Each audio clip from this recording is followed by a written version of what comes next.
बिस्मिल्लाहिर्रहमानिर्रहीम। अस्सलाम वालेकुम। मेरा नाम है मोहम्मद मंसूर खान और आप देख रहे हैं मकानी मार्केटिंग का ऑफिशियल यूट्यूब चैनल। आज की वीडियो में मैं आपके साथ एक ऐसी हकीकत शेयर करने जा रहा हूँ नोवा सिटी इस्लामाबाद के बारे में, जो आपको इस मार्केट का कोई भी डीलर नहीं बताएगा। जैसे कि आप सबको मालूम है, 2021 में जब नोवा सिटी लॉन्च हुआ, बहुत सारे लोगों ने पैसे इन्वेस्ट किए और इसके बाद नोवा सिटी ने एक बहुत आ, आप कह दें कि बहुत बड़ी क्रैश लैंडिंग की और बहुत सारे लोगों ने बहुत ज़्यादा नुकसान भी किया नोवा सिटी के अंदर। आज की इस वीडियो में मैं आपसे कोई चीज़ छुपाऊंगा नहीं। आज मैं आपको ये कंप्लीट स्टोरी 5-6 साल की सुनाऊंगा, क्योंकि ये समझना आपके लिए बड़ा ज़रूरी है कि ये प्रोजेक्ट, इसके डाउन फॉल के अंदर क्या चीज़ें थी, क्यों ये डाउनफॉल आई और आगे इस प्रोजेक्ट का क्या फ्यूचर है, ये समझना बहुत ज़रूरी है। क्योंकि अगर आप इसकी ये हिस्ट्री नहीं समझेंगे तो फिर आप इसके फ्यूचर पे भी आप शायद उस तरीके से इन्वेस्ट ना कर सकें, या आप अपनी इन्वेस्टमेंट में वो कॉन्फिडेंस आपके अंदर नहीं होगी। आई सजेस्ट कि आप ये वीडियो आखिर तक ज़रूर देखें नोवा सिटी इस्लामाबाद के बारे में, ताकि आप भी वो हकीकत जान सकें जो आपको कोई भी डीलर नहीं बताएगा। And for such informative videos follow मकानी मार्केटिंग। तो आज की इस वीडियो को मैं बेसिकली 4 हिस्सों में डिवाइड करूंगा। एंड इसमें नंबर 1 जो होगा the rise of Nova city Islamabad. Nova city Islamabad जो है दैट वाज लॉन्च इन 2021 और आपको पता है उस टाइम पे रियल एस्टेट की मार्केट जो थी वो बहुत बूम पे थी। ये जो प्रोजेक्ट था, ये आते ही साथ तमाम ट्विन सिटीज़ के सेल्स के रिकॉर्ड तोड़ गया और बेतहाशा सेल हुई। इंतहाई स्काई रॉकेट डिमांड थी इस प्रोजेक्ट की। And the reason was its location. आपको पता है रियल एस्टेट के प्रोजेक्ट में सबसे जो इम्पोर्टेंट चीज़ कंसिडर की जाती है वो है लोकेशन, और लोकेशन के बाद सेकंड चीज़ है उसकी एक्सेसिबिलिटी। लोकेशन आप सबको पता है, ये सी पैक M14 मोटरवे के ऊपर पहली हाउसिंग प्रोजेक्ट जो था वो ऑफिशियल तौर पे लॉन्च हुआ था। Airport Islamabad international airport, new airport के रनवे के बिल्कुल सामने था। ये इसके लिए एक बहुत बड़ा एच था। And number 2, CPEC motorway के ऊपर लॉन्च होना भी इसके लिए एक फ़ायदा था, क्योंकि इसको डायरेक्ट कनेक्टिविटी श्रीनगर हाईवे से दे रहा था। ये एक अनदर इसका एच था, और M2 और M1 मोटरवे को भी डायरेक्टली एक्सेसिबल था। अगर उस वक्त के नंबर्स को देखें, आप शायद जो लोग बाखबर हों इस्लामाबाद रावलपिंडी के रियल एस्टेट मार्केट से, दे मस्ट बी नोइंग कि इतनी ज़्यादा डिमांड थी कि लोग पैसे बोरियों में लेके फिर रहे थे और नोवा सिटी की फाइलें उनके लिए लाइनों में लगे हुए थे। फिर आता है इस वीडियो का second part, the fall of Nova city Islamabad, जो कि आपके लिए समझना बड़ा ज़रूरी है। जैसे कि मैंने इस वीडियो के स्टार्ट में कहा कि ये इतना अच्छा प्रोजेक्ट कैसे गिर गया, क्यों ये माइनस में गया, there are reasons behind it. Let's discuss those reasons. नाजरीन, मेरे ख्याल में देयर वर 3 रीजंस जिसकी वजह से नोवा सिटी क्रैश कर गया। पीक उसने ग्रोथ देखी, उसके बाद वो डिक्लाइन पे आना शुरू हो गया। उसके अंदर जो सबसे इम्पोर्टेंट एंड नंबर 1 रीजन थी, दैट वाज कि नोवा सिटी ने अपने डेवलपमेंट को जो है बिल्कुल भी उस पर तवज्जो नहीं दी और डेवलपमेंट को जारी नहीं रखा।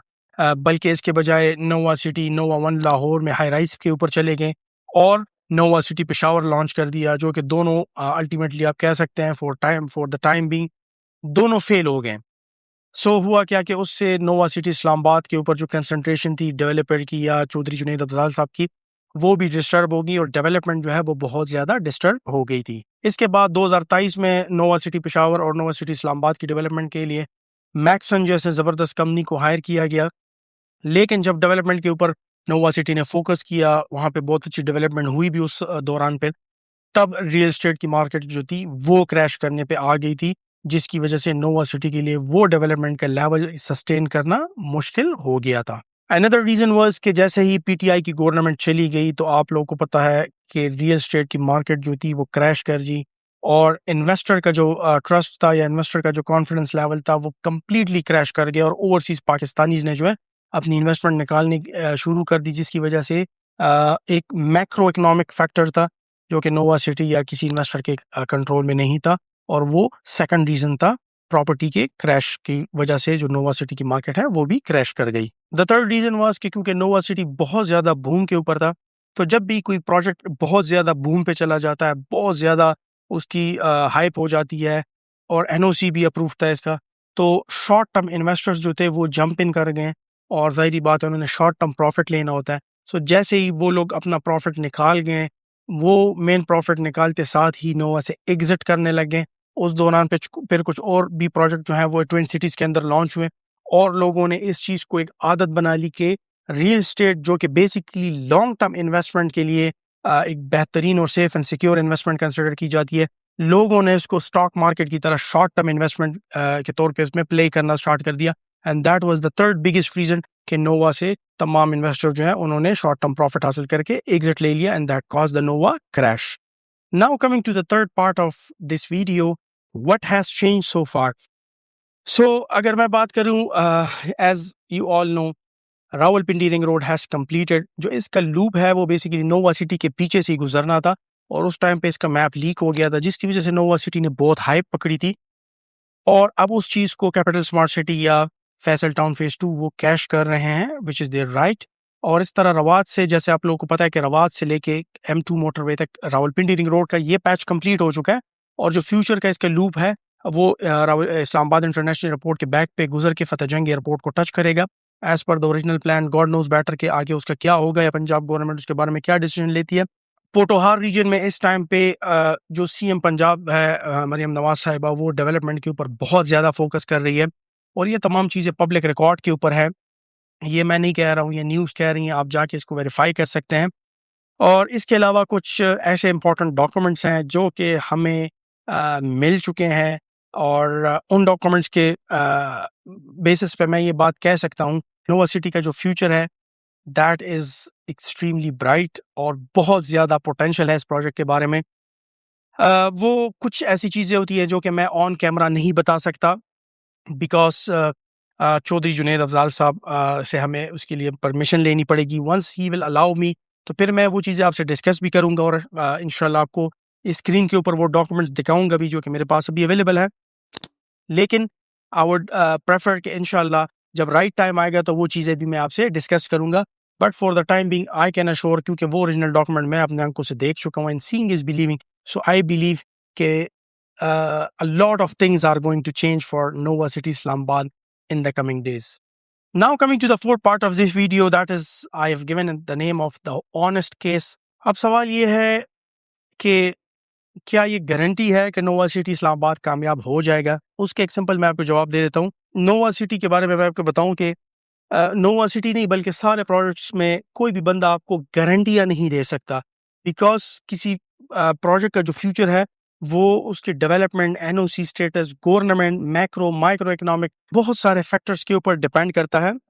ये चीज़ मैं आपको बता दूं कि जो इस वक्त मार्केट में एग्जिस्टिंग इन्वेंट्री जो पड़ी है ओल्ड रेट की, जो इंक्लूसिव डेवलपमेंटल कॉस्ट थी फर्स्ट रेट रेजिडेंशियल प्लॉट्स का, वो उठाएगा तो वो लाजिम फ़ायदा उसको देगा। और ये मैं यकीन के साथ, गारंटी तो नहीं कहूँगा लेकिन यकीन के साथ ये मैं बात कर सकता हूँ, बिकॉज देखें अगर हम प्राइस की बात करें तो प्राइस तो 2021 लॉन्चिंग प्राइस से अभी इस वक्त काफ़ी नीचे है, मार्केट माइनस में है। लेकिन अगर मैं डेवलपमेंट की बात करूँ आज 2026 में, तो वो 2021 के मुकाबले में बहुत बेहतर है और काफ़ी तेज़ी से डेवलपमेंट हो रही है। So this is another sign कि ये जो प्राइसेस हैं ये अब रिकवरी की तरफ जाने लगे हैं। सो इसके हवाले से मेरी रिसेंटली चौधरी जुनैद अफजाल साहब से बात हुई, and I found him very competent person, और वो अपने कम बैक के लिए तैयारियां कर रहे हैं। और वंस अगेन जो उन्होंने अचीव किया है साइलेंस में, जब वो डिस्क्लोज करेंगे या हमें अलाउ करेंगे, जब हम डिस्क्लोज करेंगे, then you guys will come to know कि नोवा सिटी इस्लामाबाद में क्या होने जा रहा है, किस तरीके का बूम आने लगा है। You guys will be surprise. So अगर आप वो डॉक्यूमेंट्स अपनी आंखों से देखना चाहते हैं, अभी तो मैं सोशल मीडिया पे शेयर नहीं कर सकता, बट आई वुड रिक्वेस्ट कि आप अपनी अपॉइंटमेंट बुक करें, हमारे ऑफिस आएँ, मकानी मार्केटिंग G11 मरकज़ इस्लामाबाद में हमारा ऑफिस है, आप आएँ और मैं आपके सामने वो डॉक्यूमेंट्स रखूँगा। और जब वो आप डॉक्यूमेंट्स पढ़ेंगे तो आई होप कि अगर आपके पास पुरानी इन्वेंट्री पड़ी है तो आप और इन्वेंट्री भी परचेज़ करना शुरू कर देंगे। और इसी के साथ मैं इस वीडियो का एहतिताम करता हूँ। इंशाल्लाह नोवा पे अब हम एक सीरीज़ स्टार्ट करने लगे हैं, बहुत सारी अच्छी चीज़ें आने लगी हैं, और आई बिलीव कि 2026 के जो ये लास्ट 2 क्वार्टर्स हैं और 2027 के first 2 quarters, that will be once again the boom period of Nova city Islamabad.